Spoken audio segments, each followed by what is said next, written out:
About 120 people attended the Conservative Party fundraiser Wednesday. The speaker at the event was Jason Kenney, a Calgary Southeast MP who holds the immigration portfolio in the Harper government.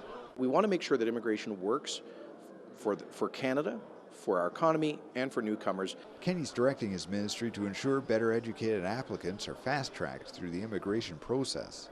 We don't need more people with engineering and medical degrees driving taxi cabs. We do need people in certain skilled trades. At the same time, immigrants are being accepted on the provincial level as unskilled labor. With poorer grasp of the English language, they're less likely to become part of the Canadian mainstream. By providing labor for jobs that Canadians and Albertans were not applying for. Kenney says there's an economic trade-off at work. His government wants full integration. We want to make sure that newcomers successfully integrate into our society and our economy. But needs to ensure jobs are filled. The worst thing we could do during an economic slowdown is to starve those businesses that are growing by not allowing them to have access to the labor that they need. The federal Conservatives have been fast-tracking skilled professionals. We're giving those folks an answer on their application within as quickly as 6 months. Under the Liberals, it used to be 6 years. But acknowledge the need to accelerate deportations.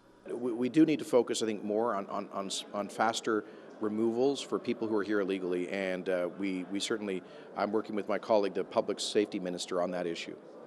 Aside from deportation, there's prevention, as in the widely profiled case of British ex-Labour radical George Galloway.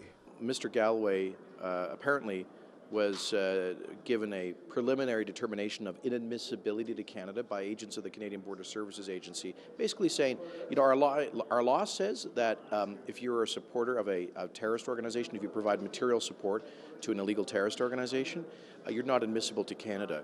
Mr. Galloway, by his own admission, provided about $50,000 of cash to the leader of a terrorist organization called Hamas that basically buys munitions with money that it gets to strap suicide belts to teenagers and kids to go and blow up innocent civilians. So that's kind of nasty, and our law says you can't do that and come to Canada.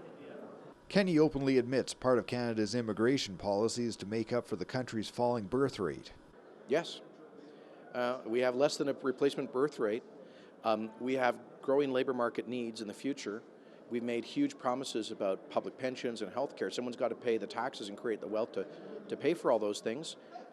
Given that we don't have a replacement birth rate, which is a choice that Canadians have made, there's only one option, which is through immigration. Tom Yeoman, Shaw TV.